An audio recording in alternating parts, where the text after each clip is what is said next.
ท่านผู้ฟังกำลังรับฟังรายการศึกษาธรรมนำสุขมีเสนอท่านผู้ฟังทุกวันเสาร์ตั้งแต่เวลา 15 นาฬิกาถึง 16 นาฬิกาดำเนินรายการโดยกระผมเอกนัทเดชะมีอาจารย์สุรภาเดชะเป็นผู้ร่วมรายการวันนี้เราได้นำมัตตปิฎกฉบับมมร.เล่มที่ 34ในอังคุตรนิกายเป็นพระสูตรที่พระองค์ทรงพระดำสอนภิกษุพระองค์เป็นพระพุทธเจ้าประกอบด้วยสัพพัญญูพระองค์ผ่านมาทุกอย่างจะเป็นมนุษย์เทวดาโลกเป็นพรหมรูปพรหมผ่านมาหมดแม้สัตว์ก็เคยผ่านมาหมดถ้าเล็กที่สุดก็จะไม่เล็กกว่านกกระจาบถ้าโตที่สุดก็ไม่เกินช้างเคยผ่านมาหมดเป็นมาหมดเพราะฉะนั้นการประกาศธรรมของพระองค์นั้นจึงประกาศตั้งแต่มนุษย์โลกรูปโลกและอรูปโลกผ่านมาหมดแม้ของใช้ที่พระองค์เคยผ่านมาเป็นมนุษย์กับมนุษย์ชั้นดีเป็นเทพเป็นเทวดาก็เหนือเทวดาเป็นพรหมเหนือพรหมเพราะมันพระองค์ได้พาภิกษุผ่านไปภูมิประเทศใดทรงนำทุกสิ่งทุกอย่างที่จะเป็นสิ่งที่น้อมมาสอนได้พระองค์ก็ตรัสผ่านแม่น้ำก็ยกแม่น้ำเป็นบทสอนบทเรียนต้นไม้ต้นดอกหอมยกมันได้ทั้งหมดเลยในพระสูตรที่อังคุตรนิกายที่เราได้ศึกษาวันนี้เราจะเห็นว่าองค์ทรงยกสิ่งที่ผ่านมาสอนมาขัดเกลาภิกษุเอาสิ่งเล่นๆเท่านั้นนะที่ผ่านไปนะมาเป็นตัวอย่างเห็นแล้วไม่ผ่านไปน้อมเข้ามาเพื่อสอนตนเอง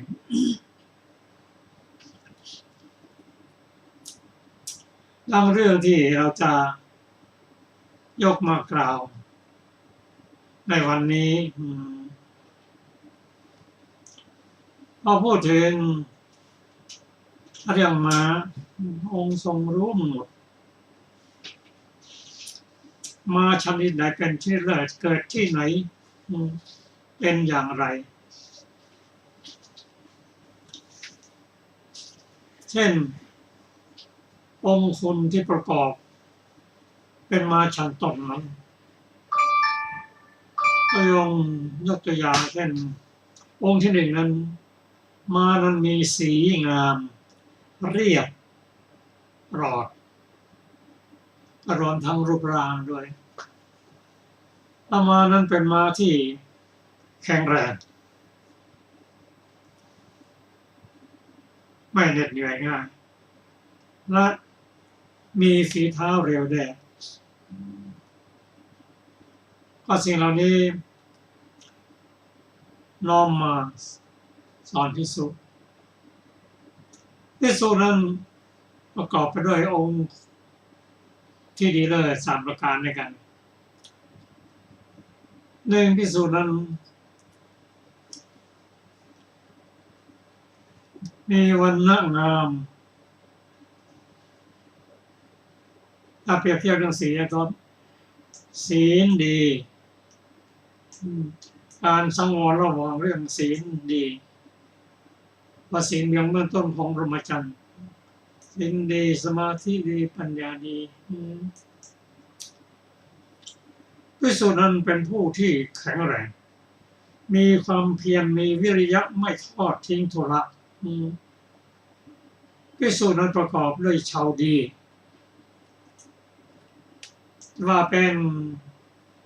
นวกะมัชฌิมะหรือเทระก็ตามท่านบรรลุอริยสัจสี่มีทุกข์สมุทัยนิโรธมรรคเป็นต้นยังมีชาวดีที่นี่มาพูดถึงเรื่องผ้า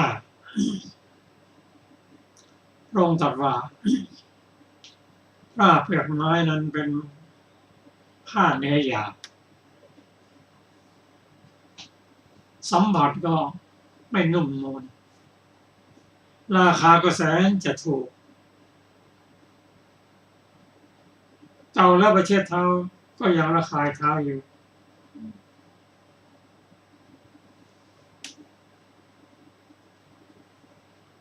ส่วนผ้ากาสีนั้นเนื้อละเอียดสีงามสีไม่ตกสัมผัสนุ่มนวลราคาก็แพงด้วยเองเก่าแล้วสีก็ยังสดใสสัมผัสยิ่งนุ่มนวลราคาไม่ตกเก่ามากเท่าไรก็สีอย่างงามอย่างแรงก็ตัดส่วนนั้นมาห่อเพชรห่อพลอยห่อสิ่งที่มีค่า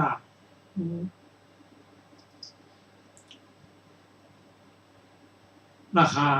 ไม่ตกจริงเก่าก็ยังใช้งานได้ภิกษุก็เช่นเดียวกันจะเป็นเถระมัชฌิมะยินวากะก็ตามที่จะพูดถึงพระเถระเนี่ยถ้าเป็นนวากะนี่ก็บวชได้ไม่เกิน5 ปีถ้าเป็นมัชฌิมะแล้วก็ไม่เกิน10 ปีสูงกว่านั้นก็เป็นเถระมหาเถระเป็นต้นถ้าเป็นผู้ที่มีศีลมีกัญญาณธรรมย่อมหอมฟุ้งกระจายเป็นสิ่งที่ควรแก่การนำมาบูชาควรแก่การต้อนรับควรแก่การถวายทักษิณาควรแก่การกราบไหว้บูชาเป็นที่เคารพนับถือเป็นตัวอย่างของภิกษุทั้งหลาย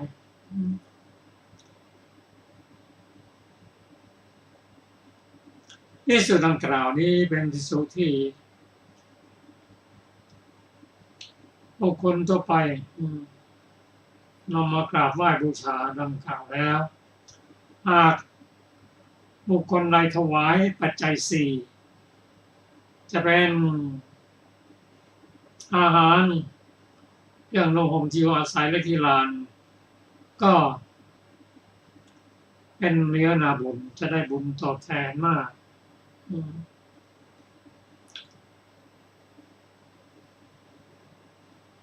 ตรงกันข้ามภิกษุผู้ขาดศีลกัญญาณธรรมของที่เขามาถวายนั้นเขาก็ไม่ได้รับผลตอบแทนตามสมควร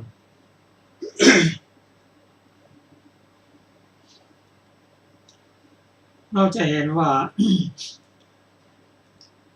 ผู้ที่ภิกษุที่ติดตามพุทธเจ้านั้นจึงได้สำเร็จเป็นอริยบุคคลแล้วนอกจากนั้นเรายังรู้จักอัธยาศัยจริตทั้ง6ของบุคคลนั้น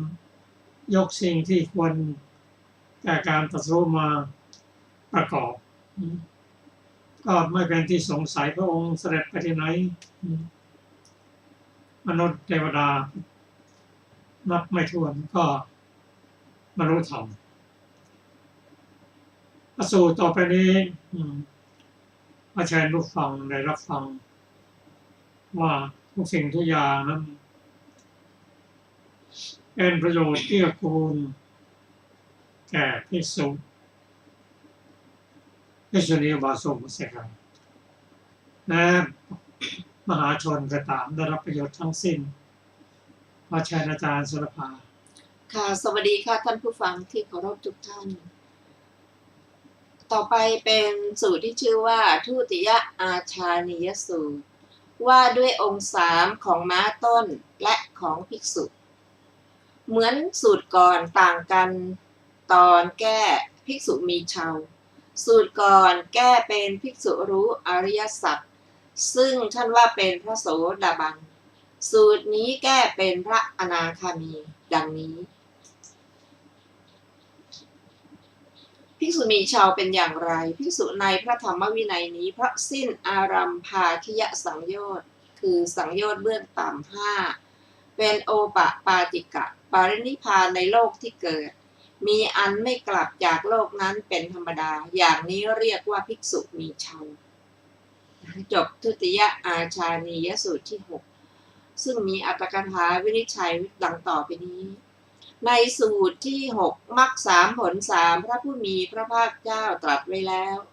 และเป็นผู้ถึงพร้อมด้วยความเร็วแห่งญาณพระผู้มีพระภาคเจ้าก็ตรัสไว้แล้วด้วยมรรค3ผล3ต่อไปเป็นตติยอาชานียสูตรว่าด้วยองค์3ของม้าต้นและของภิกษุสูตรนี้ก็เหมือนกันต่างกันแต่แก่ภิกษุมีเชาเป็นพระอรหันต์ดังนี้ภิกษุมีเชาเป็นอย่างไรภิกษุในพระธรรมวินัยนี้กระทำให้แจ้งซึ่งเจโตวิมุตติปัญญาวิมุตติและอื่นๆในปัจจุบันอย่างนี้เรียกว่าภิกษุมีเชาจบตติยอาชานียสูตรที่7ซึ่งมีอัตถกถาดังต่อไปนี้ในสูตรที่7อรหัตผลพระผู้มีพระภาคเจ้าตรัสไว้แล้วมรรคจิตพระผู้มีพระภาคเจ้าตรัสไว้แล้วด้วยอรหัตผลนั่นเอง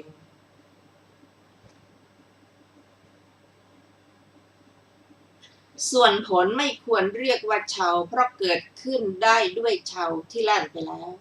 จบอัตถกถาตติยอาชานียสูตรที่7ต่อไปเป็นสูตรที่8นะคะชื่อนวสูตรว่าด้วยบุคคลที่เปรียบได้กับผ้าเปลือกไม้3ชนิดดูก่อนภิกษุทั้งหลายผ้าเปลือกไม้แม้ใหม่ก็มีสีสามสัมผัสหยาบและราคาถูกแม้กลางใหม่กลางเก่าก็สีสามสัมผัสหยาบและราคาถูกแม้เก่าแล้วก็สีสามสัมผัสหยาบและราคาถูกผ้าเปลือกไม้ที่คร่ำคร่าแล้วเขาก็ทำเป็นผ้าเช็ดหม้อข้าวบ้างทิ้งเสียที่กองขยะบ้างฉันใดฉันนั้นนั่นแหละภิกษุทั้งหลายภิกษุนวกะก็ดีภิกษุมัชฌิมะก็ดีภิกษุเถระก็ดีถ้าเป็นผู้ทุศีลมีธรรมอันเลวเรากล่าวความทุศีลมีธรรมเลวนี้ในความมีสีสามของภิกษุกล่าวบุคคลนี้ว่าเหมือนผ้าเปลือกไม้มีสีสามฉะนั้นอันหนึ่งชนเหล่าใดคบหาสมาคมทำตามเยี่ยงอย่างภิกษุนั้นข้อนั้นย่อมเป็นไปเพื่อสิ่งอันไม่เกื้อกูลเพื่อทุกข์แก่ชนเหล่านั้นตลอดกาลนานเรากล่าวการคบหาสมาคมทำตามเยี่ยงอย่างที่เป็นเหตุให้เกิดสิ่งอันไม่เกื้อกูลเกิดทุกข์นี้ในความมีสัมผัสหยาบของภิกษุกล่าวบุคคลนี้ว่าดุจผ้าเปลือกไม้มีสัมผัสหยาบฉะนั้นอันหนึ่งภิกษุนั้นรับจีวรบิณฑบาตเสนาสนะขิลานปัจจัยและอื่นๆของชนเหล่าใดข้อนั้นย่อมไม่เป็นการมีพลานิสงส์มากแก่ชนเหล่านั้นเรากล่าวการรับปัจจัยอันไม่เป็นการมีพลานิสงส์มากแก่ทายกนี้ในความมีราคาถูกของภิกษุกล่าวบุคคลนี้ว่าเป็นดังผ้าเปลือกไม้มีราคาถูกฉะนั้นอันหนึ่งภิกษุเถระชนิดนั้นกล่าวอะไรในท่ามกลางสงฆ์ภิกษุทั้งหลายก็กล่าวเอาว่า ประโยชน์อะไรด้วยถ้อยคำของท่านผู้โง่เขลาอย่างท่านก็พเยอจะพูดด้วยภิกษุเถระนั้นโกรธน้อยใจก็จะใช้ถ้อยคำชนิดที่เป็นเหตุให้สงฆ์ลงอุกเขปนิยกรรมคือห้ามไม่ให้ติดต่อเกี่ยวข้องกับภิกษุทั้งหลายเหมือนเขาทิ้งผ้าเปลือกไม้เก่าเสียที่กองขยะฉะนั้นดูก่อนภิกษุทั้งหลายผ้ากาสีแม้ใหม่ก็มีสีงามสัมผัสนิ่มและราคาแพงแม้กลางใหม่กลางเก่าก็มีสีงามสัมผัสนิ่มและราคาแพงแม้เก่าแล้วก็มีสีงามสัมผัสนิ่มและราคาแพงผ้ากาสีถึงคร่ำคร่าแล้วเขายังใช้เป็นผ้าห่อตะคณะคือเงินทองเพชรพลอยมีค่าบ้างเก็บไว้ในคันทักกรคือหีบอบของหอมบ้างฉันใดฉะนั้นนั่นแหละภิกษุทั้งหลายภิกษุนวกะก็ดีภิกษุมัชฌิมาก็ดีภิกษุเถระก็ดีถ้าเป็นผู้มีศีลมีธรรมอันดีเรากล่าวความมีศีลมีธรรมดีนี้ในความมีสีงามของภิกษุกล่าวบุคคลนี้ว่าเหมือนผ้ากาสีมีสีงามฉะนั้นอันหนึ่งชนเหล่าใดคบหาสมาคมทำตามเยี่ยงอย่างภิกษุนั้นข้อนั้นย่อมเป็นไปเพื่อประโยชน์สุขของชนเหล่านั้นตลอดกาลนานเรากล่าวการคบหาสมาคมทำตามอย่างที่เป็นเหตุให้เกิดประโยชน์สุขนี้ในความมีสัมผัสนิ่มของภิกษุกล่าวบุคคลนี้ว่าดุจผ้ากาสีมีสัมผัสนิ่มฉะนั้นอันหนึ่งภิกษุนั้นรับจีวรบิณฑบาตเสนาสนะขิลานะปัจจัยของชนเหล่าใดข้อนั้นย่อมเป็นการมีพลานิสงส์มากแก่ชนเหล่านั้นเรากล่าวการรับปัจจัยอันเป็นการมีพลานิสงส์มากแก่ทายกนี้ในความมีราคาแพงของภิกษุกล่าวบุคคลนี้ว่าเหมือนเสมือนผ้ากาสีมีราคาแพงฉะนั้นอันหนึ่งภิกษุเถระผู้มีคุณธรรมอย่างนี้กล่าวอะไรขึ้นในท่ามกลางสงฆ์ภิกษุทั้งหลายก็พากันว่าท่านทั้งหลายจงสงบเสียงเถิดภิกษุผู้ใหญ่จะกล่าววินัยนี้ดังนี้เพราะเหตุนั้นท่านทั้งหลายพึงสำเนียกในข้อนี้ว่าเราทั้งหลายจักเป็นผ้ากาสีไม่เป็นอย่างผ้าเปลือกไม้ภิกษุทั้งหลายท่านทั้งหลายพึงสำเนียกอย่างนี้แลจบนวสูตรที่8ซึ่งมีอรรถกถาดังต่อไปนี้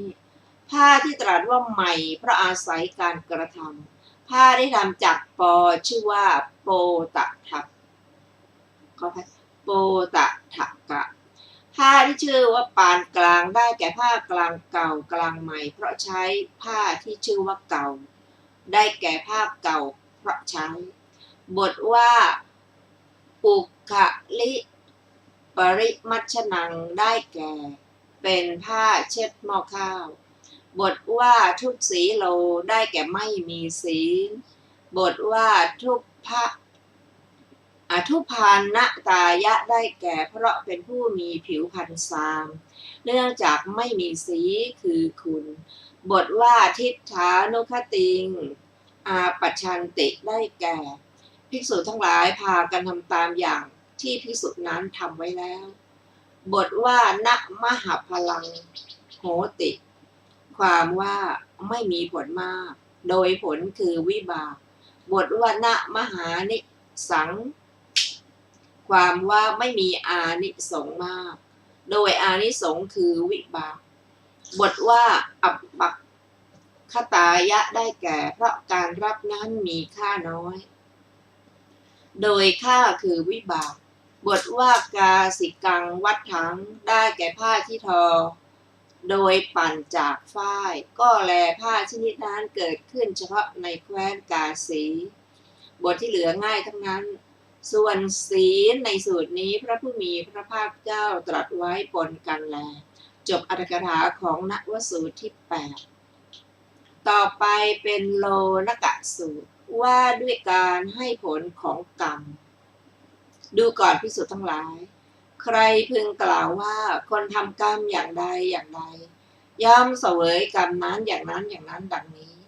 เมื่อเป็นดังอย่างนี้ ขออภัยเมื่อเป็นอย่างนั้น การอยู่ประพฤติพรหมจรรย์ก็มีไม่ได้ ช่องทางที่จะทำที่สุดทุกโดยชอบก็ไม่ปรากฏ ส่วนใครกล่าวว่าคนทำกรรมอันจะพึงให้ผลอย่างใดอย่างใดย่อมเสวยผลของกรรมนั้นอย่างนั้นอย่างนั้นดังนี้ เมื่อเป็นอย่างนี้การอยู่ประพฤติพรหมจรรย์ย่อมมีได้ ช่องทางที่จะทำที่สุดทุกโดยชอบก็ย่อมปรากฏภิกษุทั้งหลาย บาปกรรมแม้ประมาณน้อยที่บุคคลลางคนทำแล้ว บาปกรรมนั้นย่อมนำเขาไปนรกได้ บาปกรรมประมาณน้อยอย่างเดียวกันนั้นลางคนทำแล้ว กรรมนั้นเป็นที่จะทำเวทนียกรรมให้ผลในภพปัจจุบันไม่ปรากฏผลมากต่อไปเลย บาปกรรมแม้ประมาณน้อยบุคคลชนิดไรทำแล้วบาปกรรมนั้นจึงนำเขาไปนรก บุคคลลางคนในโลกนี้เป็นผู้มีกายไม่ได้อบรมมีศีลไม่ได้อบรมมีจิตไม่ได้อบรมมีปัญญาไม่ได้อบรมมีคุณความดีน้อยเป็นอัปปาตุมะคือผู้มีใจคับแคบใจหยาบใจต่ำทรามเป็นอัปปะทุกขวิหารีคือมีปกติอยู่เป็นทุกข์ด้วยเหตุเล็กน้อยคือเป็นคนเจ้าทุกข์บาปกรรมแม้ประมาณน้อยบุคคลชนิดนี้ทำแล้วบาปกรรมนั้นย่อมนำเขาไปนรกได้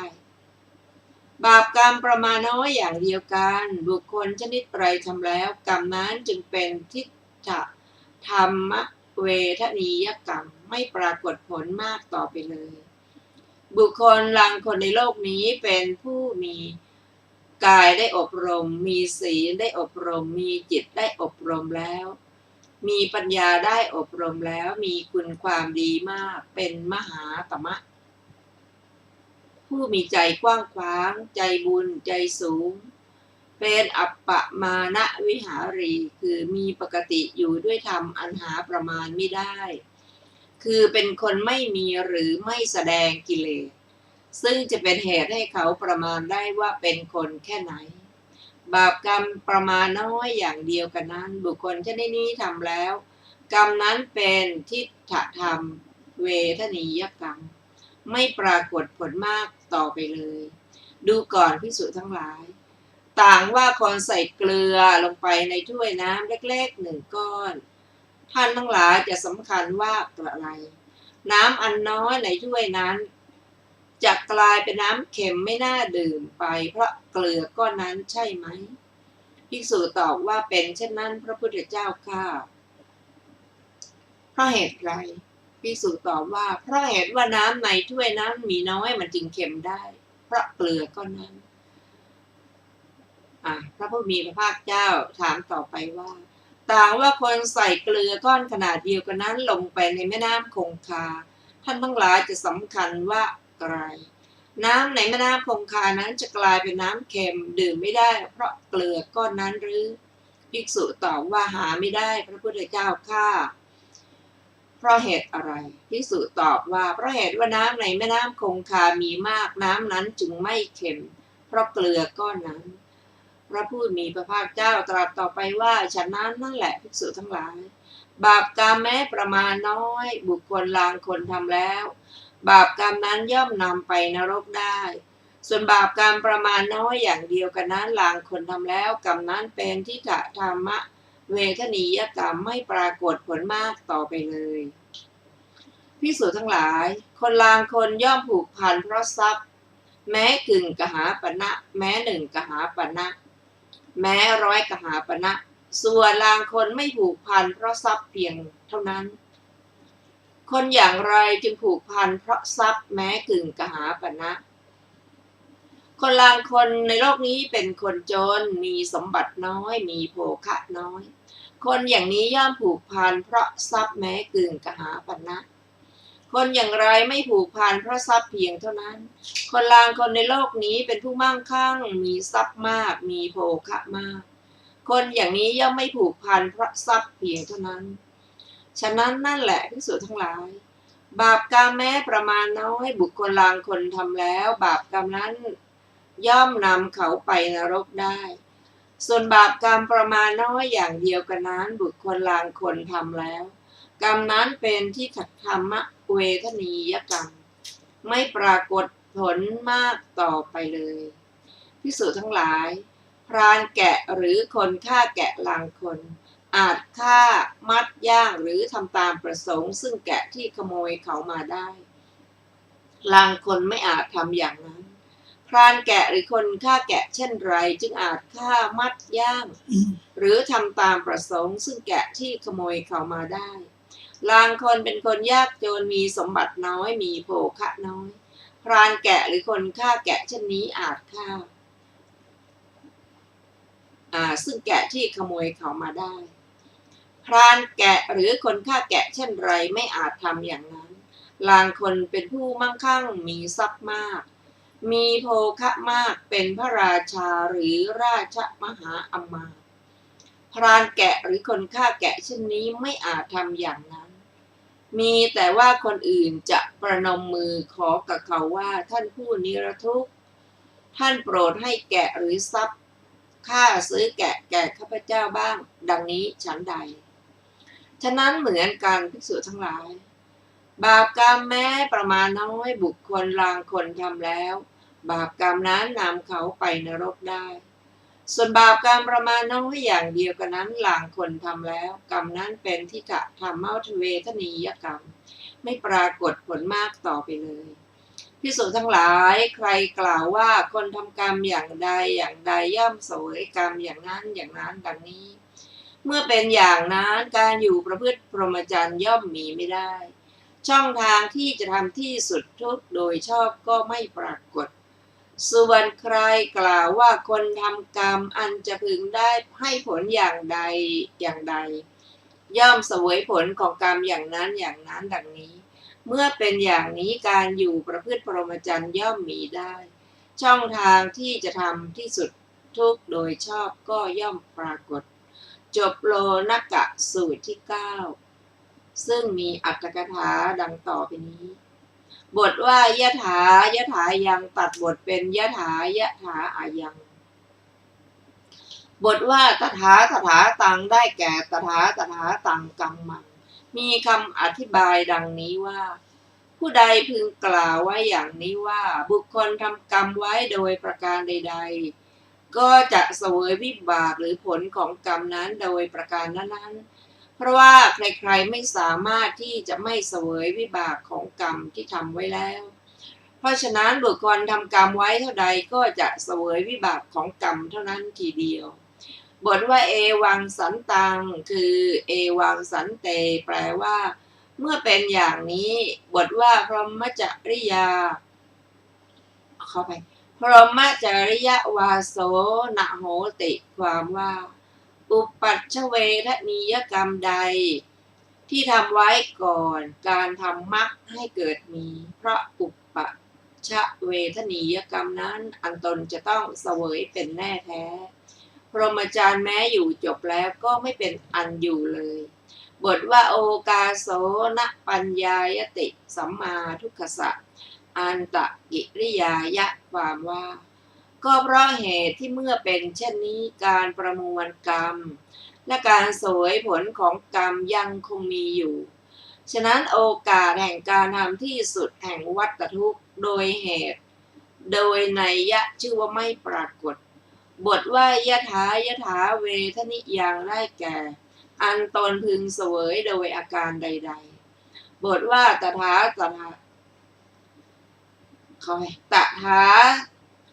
สะวิปากังปฏิสังเวทิยติความว่าเสวยวิบากของกรรมนั้นโดยอาการนั้นๆมีคำอธิบายดังนี้ว่าในชวนะจิตทั้ง7กรรมในชวนะจิตที่1นั้นใดเมื่อมีปัจจัยก็ได้วาระที่จะให้ผลทันทีกรรมนั้นจัดเป็นทิฏฐธรรมเวทนียกรรมเมื่อไม่มีปัจจัยก็จะชื่อว่าเป็นอโหสิกรรมส่วนกรรมในชวนะจิตที่7อันใดกรรมนั้นเมื่อมีปัจจัยก็จะเป็นอุปัชฌเวทนียกรรม เมื่อไม่มีปัจจัยก็จะชื่อว่าเป็นอโหสิกรรมและกรรมในชวนจิตทั้งห้าในท่ามกลางอันใดกรรมนั้นชื่อว่าอัปราปริยเวทนียกรรมตราบเท่าที่ยังท่องเที่ยวไปในสังสารวัฏบุรุษหรือบุคคลนี้ทำกรรมนั้นไว้จะพึงเสวยได้โดยอาการใดๆในบรรดาอาการเหล่านี้ก็จะเสวยวิบากของกรรมนั้นโดยอาการนั้นๆทีเดียวแท้จริงท่านกล่าวไว้ในอรรถกถาว่ากรรมที่ได้วาระให้ผลแล้วเท่านั้นชื่อว่ายถาเวทนิยกรรมบทว่าเอวังสันตังภิกขเวพระมจริยวาโสโหติความว่าคำที่กล่าวไว้ว่าชื่อว่ามีการอยู่พรหมจรรย์ที่ทำกรรมให้สิ้นไปเพราะกรรมที่จะต้องทำให้สิ้นไปยังมีอยู่ดังนี้เป็นอันกล่าวไว้ดีแล้วทีเดียวบทว่าโอกาโสปัญญายติสัมมาทุกขสัจอันตะกิริยายะความว่าเพราะเหตุที่เมื่อเป็นเช่นนี้ก็จะไม่เกิดวัฏทุกข์ต่อไปในภพนั้นๆเพราะอภิสังขารวิญญาณดับไปด้วยมรรคนั้นๆฉะนั้นโอกาสแห่งการทำที่สุดแห่งทุกข์ด้วยดีจึงปรากฏหัวข้อยถาเวทนิยกรรมบัดนี้เมื่อจะทรงแสดงสภาพแห่งยถาเวทนิยกรรมนั้นพระผู้มีพระภาคเจ้าจึงตรัสคำว่าอิทะภิกขเวเอกัจจะสะเป็นต้นบรรดาบทเหล่านั้นบทว่าอัปปมัตตกังได้แก่ปริตกรรมคือกรรมนิดน้อยกรรมเบากรรมเล็กน้อยกรรมลามกบทว่าตาที่สังเยวะได้แก่วิบากที่เห็นสมด้วยกับกรรมนั้นแลบทว่าทิฏฐธรรมเวทนียังความว่าในกรรมนั้นแลมีอธิบายว่ากรรมที่จะพึงให้ผลเมื่อได้วาระที่จะให้ผลในปัจจุบันก็จะกลายเป็นทิฏฐธรรมเวทนียกรรมบทว่านานุปิขายติความว่ากรรมเล็กน้อยนั้นไม่ปรากฏแม้เพียงเล็กน้อยในอัตภาพที่สองอธิบายว่าไม่ให้ผลแม้เพียงเล็กน้อยในอัตภาพที่สองบทว่าพหูเทวะความว่าส่วนกรรมที่มากจักให้ผลอยากได้อย่างไรเล่าปุถุชนผู้เว้นจากภาวนาคือเจริญสติปัฏฐานในกายเป็นผู้มีปกติไปสู่วัฏฏะพระผู้มีพระภาคเจ้าทรงแสดงด้วยบทว่าอภาวิตกายโยเป็นต้นบทว่าปาริโตได้แก่มีคุณนิดหน่อยบทว่าอัปปาตุโมความว่าอัตภาพเรียกว่าอาตุมะปุถุชนชื่อว่ามีอัตภาพเล็กน้อยโดยแท้เพราะแม้เมื่ออัตภาพนั้นจะใหญ่แต่ก็มีคุณเล็กน้อยบทว่าอัปปทุกขวิหารีความว่ามีปกติอยู่เป็นทุกข์ด้วยวิบากเล็กน้อยพระขีณาสพพระผู้มีพระภาคเจ้าทรงแสดงด้วยบทว่าภาวิตกายโยเป็นต้นอธิบายว่าพระขีณาสพนั้นชื่อว่ามีกายอบรมแล้วด้วยภาวนากล่าวคือกายานุปัสสนาหรือชื่อว่ามีกายอบรมแล้วเพราะเจริญกายานุปัสสนาบทว่าภาวิตะสีโลแปลว่าเจริญศีลแม้ในสองบทที่เหลือก็มีนัยยะนี้แลอีกอย่างหนึ่งพระขีณาสพชื่อว่ามีกายอบรมแล้วด้วยอบรมปัญจทวารพระผู้มีพระภาคเจ้าตรัสอินทรียสังวรศีลด้วยบทว่าภาวิตกายโยนี้ตรัสศีลสามที่เหลือด้วยบทว่าภาวิตสีโลนี้บทว่าอปริโตคือมีคุณมิใช่เล็กน้อยบทว่ามหัตตาคือพระขีณาสพชื่อว่ามีอัตภาพใหญ่เพราะแม้จะมีอัตภาพเล็กน้อยแต่ก็มีคุณมากก็บทว่าอัปปมาณวิหารีนี้เป็นชื่อของพระขีณาสพโดยแท้อธิบายว่าพระขีณาสพนั้นชื่อว่าอัปปมาณวิหารีค คือมีปกติอยู่ด้วยคุณธรรมอันหาประมาณมิได้เพราะไม่มีกิเลสมีราคะเป็นต้นที่ทำให้มีประมาณคือจำกัดขอบเขตของคุณธรรมบทว่าปริเตแปลว่าเล็กน้อยบทว่าอุทธกะมันละเกแปลว่าในขันน้ำบทว่าโอรัพพิโกแปลว่าเจ้าของแกะบทว่าโอรัพพคาตโกแปลว่าคนฆ่าแกะบทว่าชาเปตุงวาได้แก่เพื่อทำให้เสื่อมด้วยความเสื่อมทรัพย์ปาฐะว่าชาเปตุงดังนี้ก็มีความหมายก็อย่างเดียวกันนี้แหละบทว่ายะถาปัจจยังวากาตุงความว่าเพื่อทำได้ตามปรารถนาบทว่าอุรัพพทนังได้แก่ราคาค่าตัวแกะก็เจ้าของแกะหรือคนฆ่าแกะนั้นถ้าปรารถนาก็จะให้ราคาแกะนั้นถ้าไม่ปรารถนาก็จะให้จับคอลากออกไปบทที่เหลือพึงทราบตามนัยยะที่กล่าวแล้วนั่นแหละแต่พระผู้มีพระภาคเจ้าตรัสวัตตะและวิวัตตะ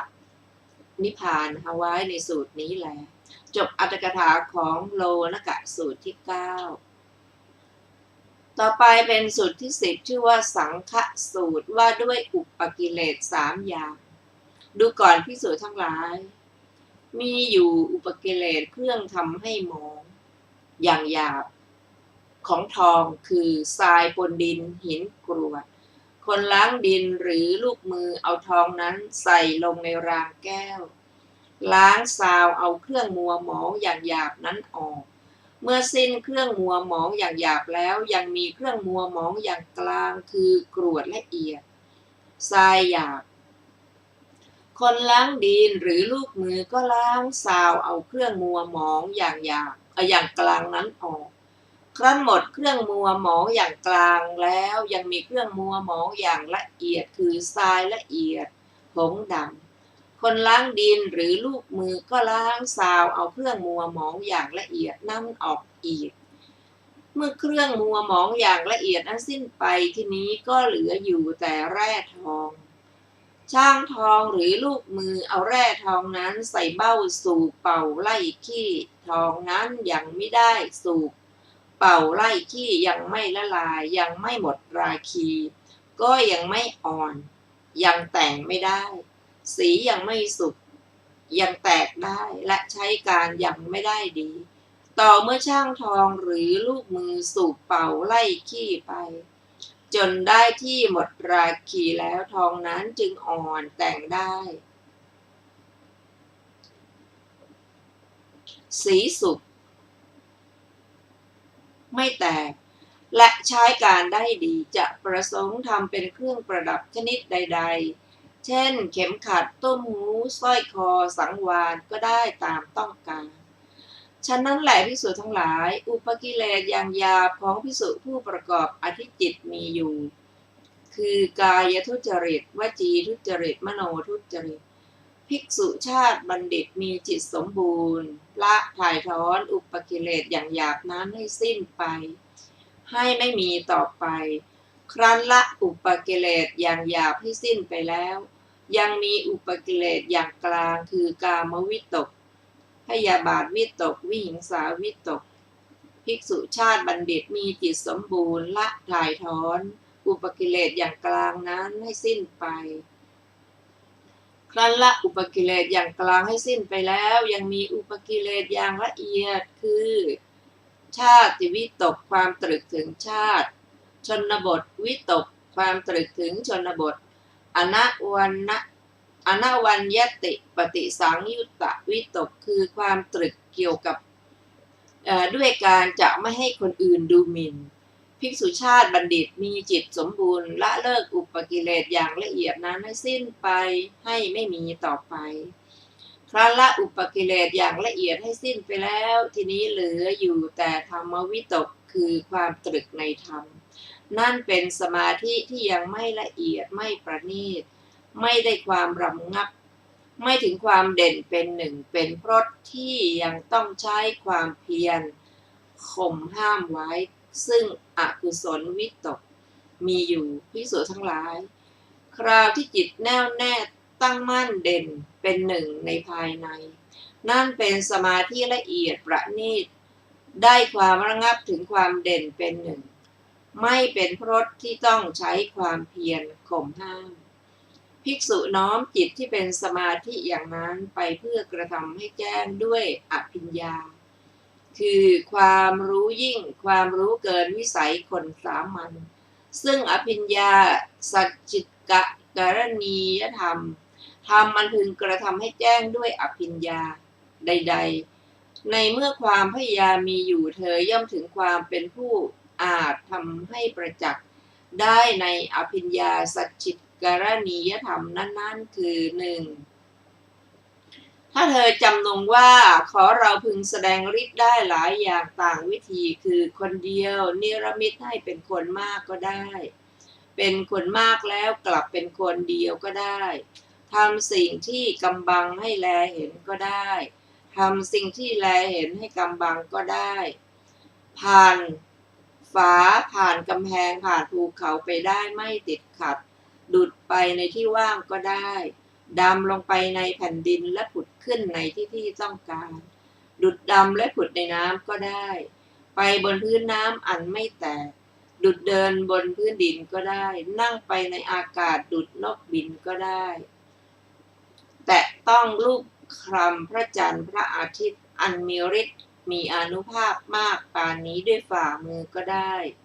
ใช้อำนาจด้วยกายไปตลอดพรหมโลกก็ได้ดังนี้ในเมื่อความพยายามมีอยู่เธอย่อมถึงความเป็นผู้อาจทำให้ประจักษ์ได้ในอภิญญาสัจจิกรณียธรรมนั้นๆ 2. ถ้าเธอจำนงว่าขอเราพึงมีหูทิพย์อันหมดจดเกินหูมนุษย์สามัญฟังเสียงสองอย่างได้คือทั้งเสียงทิพย์ทั้งเสียงมนุษย์ทั้งเสียงไกลทั้งเสียงใกล้ดังนี้ในเมื่อความพยายามมีอยู่เธอย่อมถึงความเป็นผู้อาจทำให้ประจักษ์ได้ในอภิญญาสัจจิกรณียธรรมนั้นๆ 3. ถ้าเธอจำนงว่าขอเราพึงกำหนดใจของสัตว์อื่นบุคคลอื่นด้วยใจของตนแล้วรู้จิตของเขาได้ว่าเป็นจิตมีราคะหรือจิตปราศจากราคะแล้วจิตมีโทสะหรือปราศจากโทสะแล้วจิตมีโมหะหรือปราศจากโมหะแล้วจิตหดหู่หรือจิตฟุ้งซ่านจิตกว้างใหญ่ด้วยพรหมวิหารหรือจิตไม่กว้างขวางจิตมีธรรมอันยิ่งหรือจิตไม่มีธรรมอันยิ่งจิตเป็นสมาธิหรือจิตไม่เป็นสมาธิจิตวิมุตติหลุดพ้นจากกิเลสแล้วหรือจิตยังไม่วิมุตติดังนี้ในเมื่อความพยายามมีอยู่เธอย่อมถึงความเป็นผู้อาจทำให้ประจักษ์ได้ในอภิญญาสัจจิกรณียธรรมนั้นๆ 4. ถ้าเธอจำนงว่าขอเราพึงระลึกชาติได้อย่างอเนกคืออย่างไรคือแต่1 ชาติ2 ชาติ3 ชาติ4 ชาติ5 ชาติ10 ชาติ20 ชาติ30 ชาติ40 ชาติ50 ชาติกระทั่ง100 ชาติ1,000 ชาติแสนชาติจนหลายสังวัตกัปหลายวิวัตกัปและหลายสังวิวัตกัปว่าในชาติโน้นเรามีชื่ออย่างนั้นมีนามสกุลอย่างนั้นมีผิวพรรณอย่างนั้นมีอาหารอย่างนั้นได้เสวยสุขทุกอย่างนั้นมีกำหนดอายุเท่านั้นจุติจากชาตินั้นเกิดในชาติโน้นในชาตินั้นเรามีชื่อมีนามสกุลมีผิวพรรณมีอาหารนั้นๆได้เสวยสุขทุกอย่างนั้นมีกำหนดอายุเท่านั้นจุติจากชาตินั้นมาเกิดในชาตินี้เพราะเราพึงระลึกชาติได้อย่างอเนกพร้อมทั้งอาการคือรูปร่างท่าทางและความเป็นไปที่ต่างๆกันมีผิวพรรณต่างกันเป็นต้นพร้อมทั้งอุทเทศคือสิ่งสำหรับอ้างสำหรับเรียกได้แก่ชื่อและโทษอย่างนี้ดังนี้ในเมื่อความพยายามมีอยู่เธอย่อมถึงความเป็นผู้อาจทำให้ประจักษ์ได้ในอภิญญาสัจจิกรณียธรรมนั้นๆ 5. ถ้าเธอจำนงว่าขอเราพึงมีจักษุทิพย์ อันแจ่มใสเกินจักษุมนุษย์สามัญเห็นสัตว์ทั้งหลายกำลังจุติกำลังอุบัติเลวดีผิวพรรณงามผิวพรรณสามได้ดีตกยากรู้ชัดว่าสัตว์ทั้งหลายเป็นตามกรรมชี้ได้ว่าสัตว์เหล่านี้เจ้าข้าประกอบด้วยกายทุจริตวจีทุจริตมโนทุจริตว่าร้ายพระอริยะมีความเห็นผิดกระทำกรรมไปตามเห็นผิดสัตว์เหล่านั้นเพราะกายแตกตายไปก็ไปอบายทุกติวินิบาตนรกหรือว่าสัตว์เหล่านี้เจ้าข้าประกอบด้วยกายสุจริตวจีสุจริตมโนสุจริตไม่ว่าร้ายพระอริยะมีความเห็นชอบกระทำกรรมไปตามความเห็นชอบสัตว์เหล่านั้นเพราะกายแตกตายไปก็ไปสู่สุคติโลกสวรรค์ขอเราพึงมีจักษุทิพย์อันแจ่มใสเกินจักษุมนุษย์สามัญเห็นสัตว์ทั้งหลายกำลังจุติกำลังอุบัติเลวดีผิวพรรณงามผิวพรรณสามได้ดีตกยากรู้ชัดว่าสัตว์ทั้งหลายเป็นตามกรรมอย่างนี้ดังนี้ในเมื่อความพยายามมีอยู่เธอจะถึงความเป็นผู้อาจทำให้ประจักษ์ได้ในอภิญญาสัจจิกรณียธรรมนั้นๆ 6. ถ้าเธอจำนงว่าเราพึงกระทำให้แจ้งซึ่งเจโตวิมุตติปัญญาวิมุตติอันหาอาสวะมิได้เพราะอาสวะทั้งหลายสิ้นไปด้วยปัญญาอันยิ่งเองสำเร็จอยู่ในปัจจุบันนี้ดังนี้ในเมื่อความพยายามมีอยู่เธอก็ถึงความเป็นผู้อาจทำให้ประจักษ์ได้ในอภิญญาสัจจิกรณียธรรมนั้นๆจบสังฆสูตรที่ 10ซึ่งมีอรรถกถาดังต่อไปนี้บทว่าโทวติแปลว่าล้างบทว่าสันโทวติแปลว่าล้างด้วยดีคือล้างแล้วล้างอีก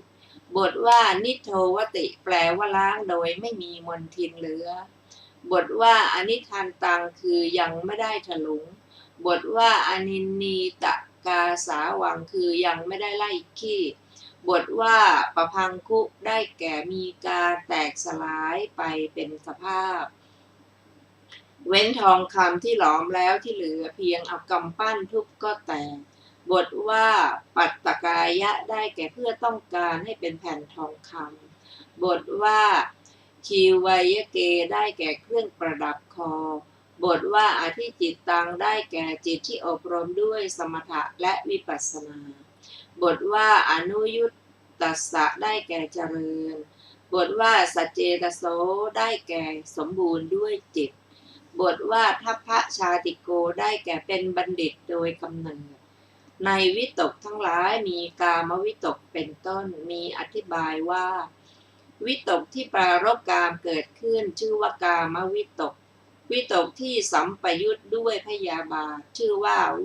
พยาปาทวิตกที่สัมปยุตด้วยวิหิงสาชื่อว่าวิหิงสาวิตกในวิตกทั้งหลายมียาติวิตกเป็นต้นมีอธิบายว่า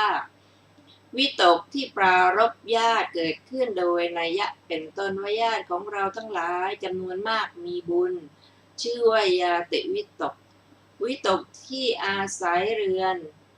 ซึ่งปรารภชนบทเกิดขึ้นโดยนัยยะเป็นต้นว่าชนบทโน้นปลอดภัยหาภิกษาได้ง่ายชื่อว่าชนปทวิตกบทว่านะปณีโตคือไม่เอิบอิ่มบทว่านะปฏิปัสสัทธลัทโธคือไม่ได้ความสงบระงับกิเลสบทว่านะเอโกทิภาวาชิคโตคือไม่ถึงความเป็นสมาธิบทว่าสังขาระนิคหะวาริจวโตได้แก่คมคือห้ามกิเลสทั้งหลายไว้ด้วยสังขารอันเป็นสัพพโยคะไม่ใช่เกิดขึ้นในที่สุดที่กิเลสทั้งหลายถูกตัดขาดไปแต่เกิดขึ้นห้ามกิเลสทั้งหลายในบทว่าโหติโสภิกขเวสมัยโยนี้มีอธิบายว่าที่ชื่อว่าสมัยได้แก่เวลาที่ได้สัปปายะห้าเหล่านี้คือฤดูสัปปายะอาหารสัปปายะเสนาสนะสัปปายะบุคละสัปปายะ ธรรมสวนะสปายะบทว่ายันตังจิตตังได้แก่ในสมัยใดวิปัสสนาจิตนั้นบทว่าอัจฉตังเยวะสันติทติได้แก่ดำรงอยู่ในตนนั่นเองก็วิสัยแห่งอารมณ์ที่เสี่ยงชื่อว่าอัจฉตะในที่นี้แม้อารมณ์ภายในก็ควรมีคำอธิบายว่าวิปัสสนาจิตละอารมณ์จำนวนมากแล้วตั้งมั่นอยู่ในอารมณ์ทีละอย่างคือในอารมณ์คือพระนิพพานเท่านั้นบทว่าสันนิสีทติได้แก่สงบนิ่งด้วยดีบทว่าเอโกที่พาโวโหติได้แก่เป็นจิตมีอารมณ์เดียวเป็นเลิศบทว่าสมาธิยติได้แก่ตั้งมั่นด้วยดีในบทว่าสันโตเป็นต้นมีอธิบายว่าสมาธิชื่อว่าสงบเพราะสงบระงับกิเลสที่เป็นข้าศึกสมาธิชื่อว่าประณีตเพราะความหมายว่าอิ่มสมาธิชื่อว่าได้ความสงบระงับเพราะได้ความสงบระงับกิเลสสมาธิชื่อว่าถึงความเป็นธรรมเอกผุดขึ้นเพราะถึงความเป็นธรรมชาติมีอารมณ์เดียวเป็นเลิศสมาธิที่ชื่อว่าไม่ต้องข่มคือการกิเลสทั้งหลายแล้วถูกห้ามไว้ด้วยสัพพโยคะเพราะเกิดขึ้นในที่สุดที่กิเลสทั้งหลายถูกตัดขาดไปเพราะเหตุนั้นจึงชื่อว่าไม่ถูกสังขารข่มกันห้ามไว้ภิกษุนี้ชื่อว่าทำจิตให้หมุนกลับแล้วบรรลุพระอรหัตผลด้วยเหตุมีประมาณเท่านี้บัดนี้เมื่อจะทรงแสดงการแทงตลอดด้วยอภิญญาของภิกษุนั้นผู้เป็นพระขีณาสพพระผู้มีพระภาคเจ้าจึงตรัสคำว่ายัสสะยัสสะจะเป็นต้นบรรดาบทเหล่านั้นบทว่าอภิญญาสัจฉิกรณียสะได้แก่ที่ควรทำให้ประจักษ์ด้วยรู้ยิ่ง